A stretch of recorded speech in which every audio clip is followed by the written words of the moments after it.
RockBoy Radio coming at you hard, rolling like a train, man, rolling like a train. Episode number 4 of season number 2. Another strong one today. We'll get into that in just a second. Beforehand, let me introduce the players here. We got Barclay and Maxey. I'm glad you said it, man. It's just not a word in my vocab, man. It's my last name. Why are you talking like this? I'm trying to be like you, just smooth voice, but Smooth. that nasal isn't cutting it. Smooth operator. Right. So Barclay and Maxey coming at you strong. Like I said, we have a strong episode for you today. Before we do that, man, how you doing? Like give us the update. We all want to know what's going on in Maxey land, man. Do we? It's good, man. It's good. Just more nursing school. Graduate here in December. Be great. Wipe ass even more. Nothing to be shy about there. Dude, you are a legit saint for doing that stuff. I got to be honest. I don't throw that term around a lot. But when you do, we have Revolution Saints on here. There you go. That's called a transition in this business, It's beautiful. Man. It's beautiful. Revolution Saints, that brings us to our guest today, who is Doug Aldrich. A legend. Look at the guy's resume, man. It's an unbelievable resume. All the different bands and all the different things that he has done. It's kind of the equivalent of like me working for 10 years at Microsoft, 10 years at Google, 10 years at Amazon in C-level positions in all of them. It's that kind of resume. Be like Chris Sacca from Shark Tank, right? It's a Shark Tank type resume. Massive. For Doug Aldrich. Massive. Give everybody who's not that familiar with Doug a little bit of a taste of this guy's resume. Well, the first band he was a big part of was Hurricane, right? And that had Kelly Hansen from Foreigner, as everybody knows, in there. And on top of that, man, Dio, Whitesnake, and now Revolution Saints, who's easily my favorite of the 4. Probably my favorite new band to date. Over Whitesnake? Dude, to me, yes. Especially, with his writing included, yes, for sure. So give us a little ditty, sing us a little part of Revolution Saints for those of Dude, I don't think anyone wants to hear that. Yeah. I really don't. Probably true, but you got to give it to Doug because it's one thing to have that resume, but you got to look deeper because he would not have that resume if he was not the real deal, man. These bands would not keep having him in there. He wouldn't have these opportunities if this dude wasn't the real deal. Absolutely. He's just a killer. He's an absolute killer. Absolute killer. We'll get to the interview in just a second, but speaking of killers, it was quite interesting to me the other day because I'm going to the Butcher Babies and they're opening for Hollywood Undead here in December. Right. I'm going to go catch that tour because I'm a big Butcher Babies fan. You are? I like to You talk about them a lot. I like to think that they're a fan of me as well. Sure they are. So I got my tickets, and then the other day I'm going through Facebook and something pops up that they're doing a meet and greet opportunity, and I love meet and greets. You do? But this one is positioned as, and it just, it caught my eye. It's they're positioning it as a pizza party on their tour bus after the show. Yeah. It's a non-alcoholic pizza party. Whoa. But there's pop. Whoa. Non-alcoholic and pop? Non-alcoholic because you gotta realize that some of the people doing it are probably 17. I don't know, man. I want a little bit of something on there. Pizza. Would Marty McCoy go to a pizza party if there wasn't Jaeger on that bus? He would. I don't know. Who knows what he would do, but probably not. But man, it's a different way to position it. I'm not sure if it's the most heavy metal way that I've ever seen a backstage experience position. It's like a Chuck E. Cheese party. It's kind of like a popish pizza. Oh, absolutely. But guess what? Guess who's going to be there? Who? Fucking me. That's the highlight, isn't it? I'm going to be there. I'm going to get. Are you going to bring RockBoy cards to hand out to everybody? RockBoy cards and a little portable microphone. And I'm going to hang with the Butcher Babies on their tour bus after the show, have a little pizza and a little pop. There you go, man. Would that be the most unique experience to you in terms of backstage stuff that you've done? It's definitely the most uniquely positioned, uniquely marketed. I've never seen one quite marketed like a pizza party before. But how about you? Tell us about your Frankie Banali story. Man, working for the concert promoter, like I talked about a couple times, I had this dude right before the show go up to Frankie Banali with probably 15, 20 items of swag, drumsticks. I'll bet Frankie loved that. Oh, he was a huge fan. He loved it, man. He drumsticks. You got vinyl sleeves. This dude just shameless, walking up to him with this literally a bag, like a trash bag full of shit for Frankie to sign. Meanwhile, I just want one little signature. You know, I come up. Were you like right behind this guy?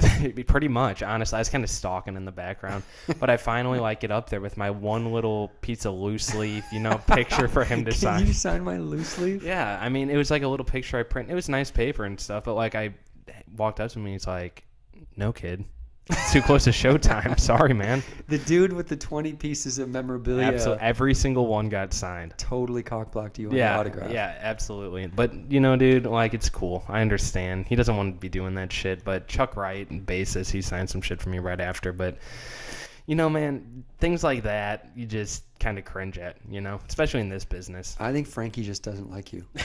That's probably true also. All right, so let's get into the interview today. Again, we appreciate Doug Aldrich spending some time with us. We appreciate the interview. Here's what he had to say. Mr. Doug Aldrich.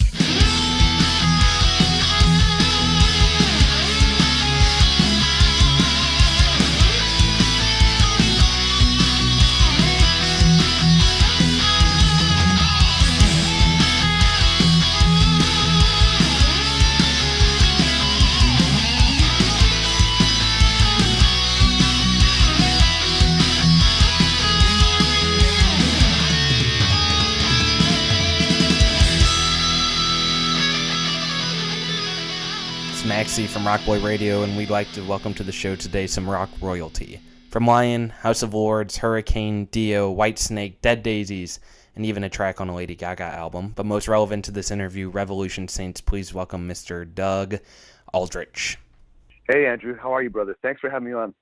Sure, yeah, it's our pleasure, Doug. I guess the first thing I'm going to ask you is, right off the bat, is there anything I'm missing on that resume? I mean, pretty comprehensive list there. Pretty impressive. It's, you know, there's been all kinds of stuff over the years. I've been really lucky to have people, you know, ask me to do things, play on this or that, or sessions, or just whatever it is. And as long as I can go play my guitar, I'm always into it. You know, it's not like I'm going to go, you know, I don't really feel like driving to go do this session, you know, even if it's not something that I've always learned something from every one of those situations. But yeah, there's a few other things that I've done, but that covers it. I mean, and some people go, that's so much. You're like a journeyman, and you you dabble in everything. But I mean, if you think about it, everybody does that when you play guitar. I mean, Eric Clapton played in a million bands before he decided that his own name and his own voice was the best one. So yeah, it's any opportunity I get to play is where I'm at. I love it. I mean, I have to ask you, Doug, do you ever get sick of playing with world-class musicians like that? You're not part of just one, but two supergroups right now with Revolution, Saints, and Dead Daisies, obviously. Do playing with those types of players elevate your game, do you think? It definitely pushes you to be better. And the thing that's funny is we don't think of anything like a supergroup. None of us talk like that because we're just friends. You know, we're just like anybody else. We like to make music together. I mean, but for me, it's there sometimes where I sit back and go, man, this guy is so good, you know, whoever it is.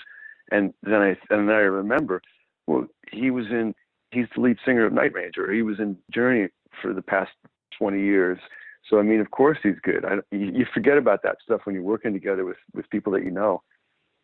And it does elevate your game. I mean, what an intense history, man. Does Doug Aldrich ever have any time to breathe away from music, or what are you doing on that end of the spectrum, I guess? Yeah, when I'm at home, I spend it is constant, but it's more constant on the road or traveling to, you know, when we were recording the Revolution Saints record, we did it in a small town outside of Milan, and it was really great because I could focus. When I'm at home, that's when people would think you would relax, and I do, but I also have little kids that I'm so into. You know, my son plays soccer, so it's like, you know, I might get invited to a concert or something like that, and it's like, well, it's either that to go see this great show or to watch my son kick the soccer ball. I'm like more into watching my son kick the soccer ball at this point, but I do at night have time to practice a little bit or write. That's what I'm doing right now. Is I'm kind of in a writing mode, and I that's when I relax a little bit when I'm at home. But I end up getting more sleep, and getting more practice time in when I'm away from home. I have to ask you, Doug, what made you leave Whitesnake? You'd been in a lot of projects, obviously, before that, and it seemed like you really enjoyed what you're doing with that one. I guess give people a little bit of a background to that.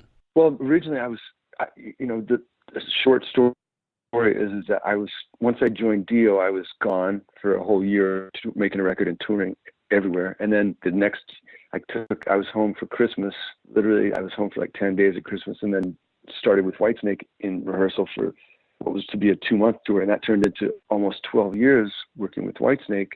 And when I was working with Whitesnake, I had gotten a lot of offers to do different things, and I could never do it. I just was busy. I was always 1,000% dedicated to that and really excited about what I was doing with David. And when I kind of stopped to take a breath at the end of 2013, I realized that I'd kind of gone through several relationships during that time, and now I have kids, and now my son was at an age where he needs me. So I decided to kind of step out of Whitesnake, and then I was able to take advantage of some offers like Revolution. And it's weird. I had this one friend that he's an engineer for one of his main gigs is Lady Gaga, and he would always call me and go, "Hey, I'm working with Will Smith. We're doing a rock song, and I told him about you, and he said, come on down, bring him."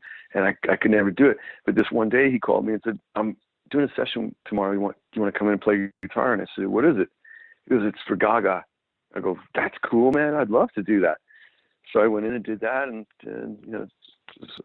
it was a really great experience that I would not have been able to do. And so yes, Revolution Saints, after leaving Whitesnake, I had a bunch of free time where I could focus on making that first record, and I was still staying home with the family, which was...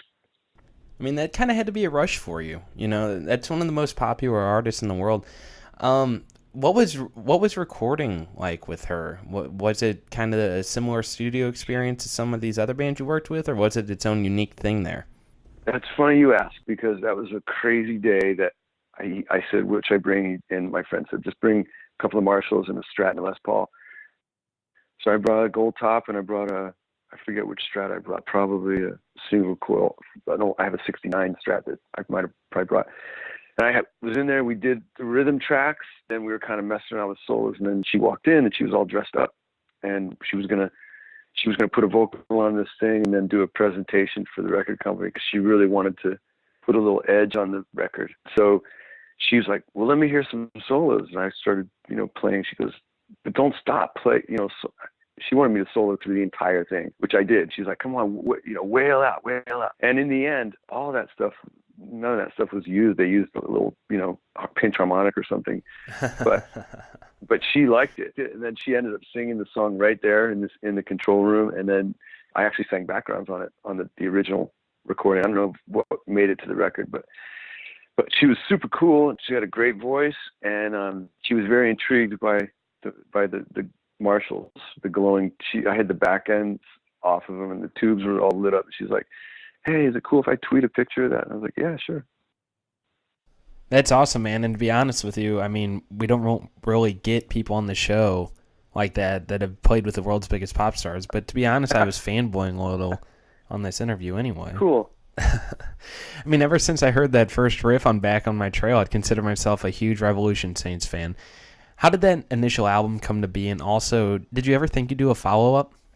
It came to, well, first of all, Deen and I had been friends for a while because we had toured together and with Journey and Whitesnake, and we hit it off. He's just a great dude. And there was one day we were talking about tattoos. He was like, "Hey, I'm gonna have a tattoo party in my room. Come on over."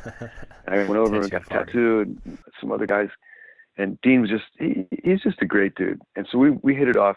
And I had met Jack a couple times where they Whitesnake on a couple things. And Jack is, he's a legend.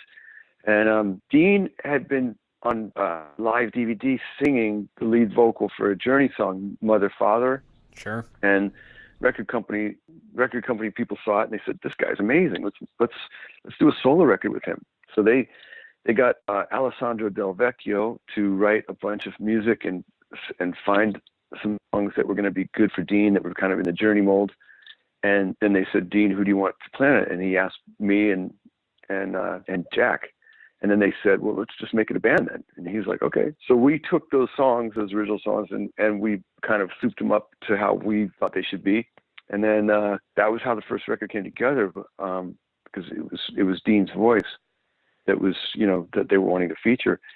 And the record did pretty good, and people liked it. And fortunately, but we just, schedule-wise, we couldn't get it together to do any dates. We were all over the place. I was out of Whitesnake, but I was more focused on family, and Deen was gone all the time with Journey, and Jack was out with Name Range all the time. So it didn't really work out. But I'll tell you a funny story about that first record, since you brought it up. Vegas doing this gig called Raiding the Rock Vault, and it was at the Las Vegas Hilton. And that's where Elvis had finished his career, on this particular stage where I was working. And it was a situation playing with friends, some other friends. And backstage, underneath the stage, there was a room where I was looking for a place to cut guitars, because I was living in the hotel with my family and playing these gigs at night, and just kind of digging that, you know, being in one place for a while. But I needed to do the Revolution Saints record, so they said, well, we can use the old Elvis bar. And I was like, what's that? And I go in this, they open the door and go in this room, and there's this bar that just had a bunch of boxes in it and stuff. And it was underneath the stage directly. And there were two staircases leading down from the stage to this bar that had been closed off since Elvis wasn't there. You know, they closed it off. But that's where I ended up building a studio and cutting the guitars in there, which is the place where Elvis would go hang out in between his songs. And he'd probably have, like, you know, all kinds of famous people down there partying and stuff. And wow, you know, because awesome. With the Elvis show, he would walk off stage, and then the band would keep playing, and he'd walk back on with a new outfit. And, you know, he who knows, he might have been hanging out with Frank Sinatra backstage or whatever. So I cut the guitars for that record, and it was really a great vibe. Dude, that's honestly incredible. Whenever you go into a recording studio with that much history, it kind of reminds me of, you know, Lay's studio, wherever Rush did a lot of their, you know, classic 80s albums that a lot of people will know that just kind of burned down not too long ago. How does that make an impact to you, like that kind of history? Yeah, absolutely. You know, well, this was a situation where I was doing guitars by myself, and it was just nice to be in a place that I know had history. But you're right. The best situation, and the way that we did it on the new record, is to record together in the studio. And that's what, you know, you're talking about Rush. You think about the hours that those guys would be in that studio together and creating that stuff. And you know, the studio gets to be like more your home than your home is, because you're there more, you know. But yeah, I agree, man. The thing is now is that budgets are a little bit tighter. So, you know, being able to afford to spend a couple $1,000s a day to be in a studio like that is very difficult. You can do it, but you got to do it quick.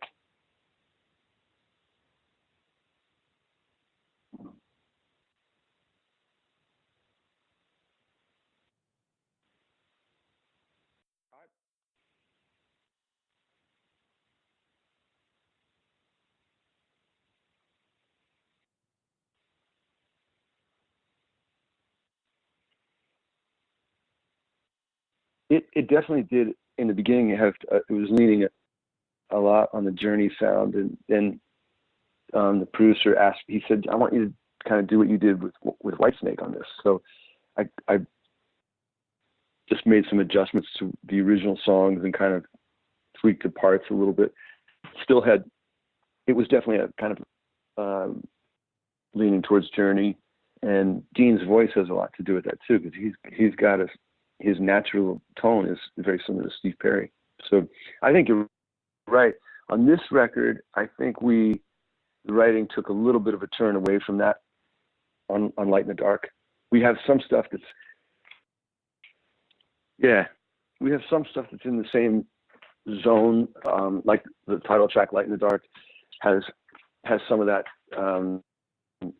sound from the first record, and maybe it's a little more focused. And then we took some chances with some stuff like Freedom, where it's a little bit different musically and lyrically, takes it a little bit out of that. But we are always going to have a little flavor of, you know, of that Journey thing, just because the nature of Deen's voice is really got a Steve Perry flair, like early Steve Perry. For people who don't know Revolution Saints, Deen's vocal is it's unbelievable what he does. His tone is just so cool. I mean, for people that haven't heard Revolution Saints before, how would you describe your sound? I always thought you guys more of like a modern day, harder rocking Journey. You guys have huge hooks, big choruses, soaring vocals. Yeah, I know. All kind of reminiscent of Journey, but maybe that's just because of like Deen's vocals. Deen's vocals are definitely reminiscent of Steve Perry. Is that kind of the sound you guys aim for? I agree. He's a super talented cat, Deen. Both of these records, he is a real shining star on both of these records. I'm impressed with he had with, I don't know if you knew about it, but he had gone through a really difficult time a couple of years ago, and yeah, sure.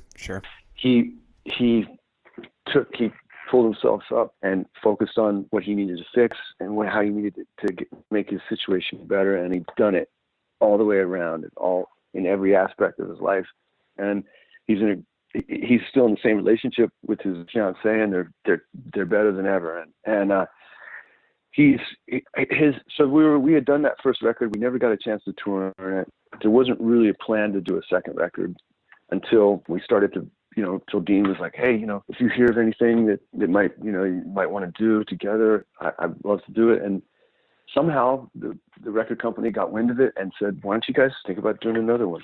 Because even though we hadn't done a gig, there were still a lot of people that enjoyed that first record and would love to hear more, And so we said, oh, well, I was definitely happy. Yeah, that's cool, man. Well, we appreciated the support that everybody gave us, and I was very proud of Deen, and I was excited to think about what we would do. And we started bouncing around ideas, and actually the song Freedom was initiated from Deen was playing guitar, and he sent me an MP3, and he had a whole bunch of riffs on there, all kinds of stuff. And I pulled a couple things off and started to work on songs. I said, hey, one of those riffs is, I was kind of inspired by doing a song kind of like In the Air Tonight by Phil Collins. Phil Collins. And yeah, we were looking for the Genesis drummer, not the Def Leppard guitarist.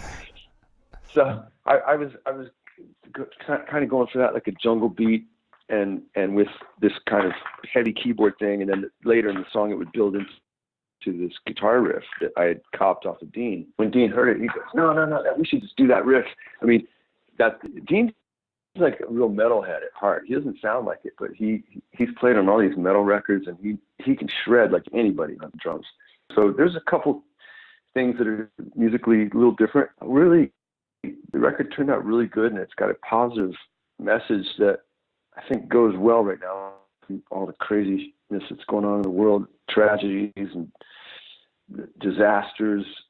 No matter what happens, and no matter what happened in Deen, he still was keeping focused on the light end of the tunnel. So that's kind of how the title track came about, Light in the Dark. And then that theme kind of goes through the whole album, so we decided that it was a good album title. Yeah, man. I mean, you talk about tragedy, and I know it's more in Deen's personal context, but we just had that Las Vegas thing happen a couple weeks ago now.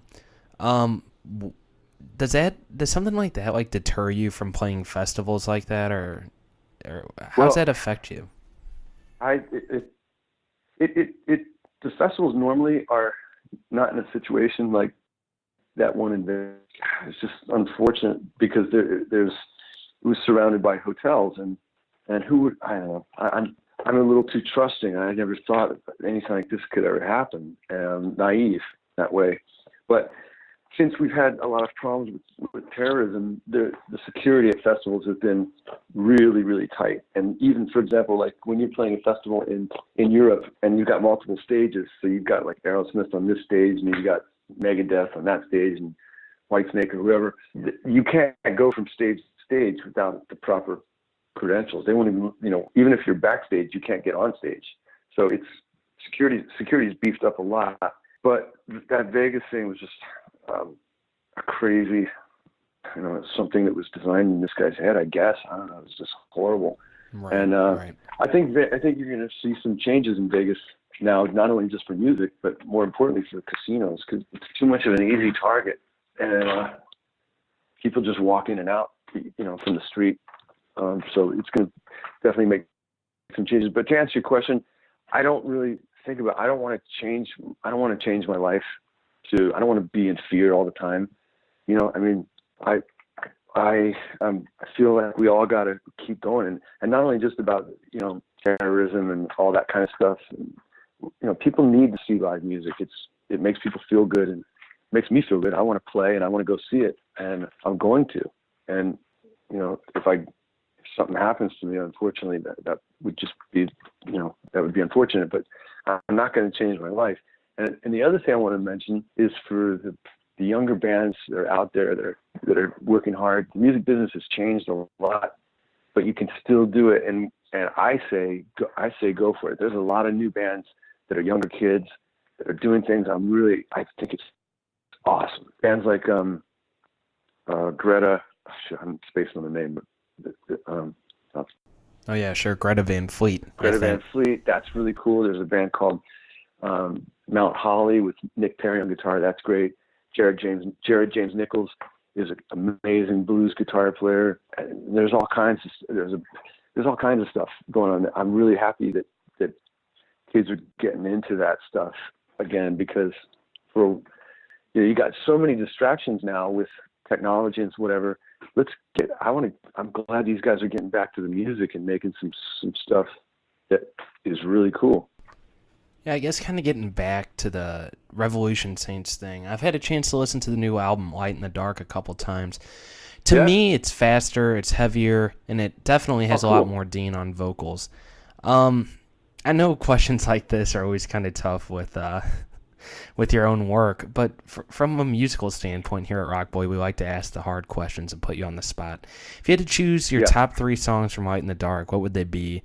And why choose those? You're killing me, Andrew. Come on, dude. No, that's actually not the worst question. It's not the hardest one, but it changes. I would say probably I really like that song "Ride On." Oh yeah, sure, a lot. Sure. It's just got a kick-ass vibe to it, and it sounds like a Revolution Saints song, but it's a little different too. And I would say The Storm Inside I really like. It's kind of different. And Freedom. I really love Freedom. That's a different type of a song too. That's so funny. Those would probably be my top 3 favorite too, and they're all 3 definite rockers. And I also like how you just responded with, it sounds like Revolution Saints, because that, to me, that shows that you guys are a little bit more invested than just a 1 or 2 album, and for people like me, that's great, because I definitely want to hear as much new music as possible. Well, I saying that because we are invested in it, especially since it's the second one. We really, Deen and I talked about what we could do, how we could kick it off. We had gotten some great offers from the last tour. I think I might have mentioned it to you, but we had gotten some offers for the last tour and we couldn't, but just scheduling. But if we were able to get some offers, if the record does well and we get some offers, we'd love to do it. And Deen and I talked about some kind of charity stuff that would be really cool to do. I would love to do anything for anything kids related to kids would be what my vote would be. But anything would be good to as a start to get us actually out playing. We did do our first gig, so we popped our cherry in Italy earlier this year. We played a festival, and being our first gig, it was pretty good. It was like I was very surprised that we pulled it off. First gigs are usually first gigs are usually a disaster. That one was okay. I guess this is just kind of a general music type of question that I've always been curious about. When putting together a track listing, once everything is recorded, mastered, mixed, whatever, like how tough is it to place like a couple ballads in like an album that has 8, 9, 10 rockers on it? Like on this album, for example, Wouldn't Change a Thing is the 4th track. Why like the 4th? Is there a specific logic behind that? Is there reasoning? What is it? That's a good question. I think that it came down to Alessandro Del Vecchio had an idea of how he thought it should be, the album sequencing should go. He kind of threw some ideas to us, and we all said yay or nay or whatever. But sometimes with ballads, it's nice after you've been thrown down for 2 or 3 tracks, give it a break and hit a ballad. And that ballad is really strong. It's really a really cool emotional song, and a great song that was written by Richard Page. We didn't write it, but I think we did a really good version of it. It's one of those songs that you're either going to love it or you're going to, for people who love melodic rock, they're probably going to love it. They're going to go, this is amazing. But for some people that want a little more edge, they might say it's too pop, but I really love it just because it's kind of a nice epic piece, and I was pretty happy with how the guitar solo turned out. Overall, I would say it's good for a listen. Kind of wrapping this thing up, Doug. We do this segment called Rapid Fire on RockBoy, and what we do is I just pepper you with quick questions. You hit me with the first thing that comes to your head. Yeah. Roth or Hagar? Roth. Chicago or New York style pizza? New York. Tough question. Best living guitarist? Wow. That's difficult. Let's just say Jimmy Page. I don't know Ice Mountains. Let's go with Aquafina. Rush or Judas Priest? Rush. If you weren't in rock and roll, Doug Aldrich would be doing what? Painting houses. First time we ever had that one. Favorite sport? Soccer right now. One band that nobody knows that people should know about? Let's see. That's difficult too. I'll say Mount Holly. And your final question on RockBoy Radio today is best show on Netflix right now. Curb Your Enthusiasm. If it's on there, I'm not sure if it's even on there, but that's what I've been watching. And I think that'll do it, Doug. Hate to put you on the spot like that, or maybe I don't know. But thanks for coming on the show, man. I really do appreciate it. And I really do highly encourage everybody to get Light in the Dark that's coming out in about a week or so. But thanks, man. You were great, and yeah. We really enjoyed having you. Welcome, Andrew. Thanks so much for your support. I really appreciate it, and I hope to hopefully meet up at some point. Where are you located? Well, we're out of St. Louis, and I know we don't have necessarily the most sterling reputation in the world right now. But yeah, man. I mean, if you ever come through the city, and it's a cool little rock town sometimes, and it would be cool to catch up with you in person, maybe. Hopefully with Revolution Saints. I love it there. It's great, good people, and it's a great part of the country. So we'd definitely be into it. So cool, man. Well, thank you so much, and keep up, and hopefully meet up with you in the future.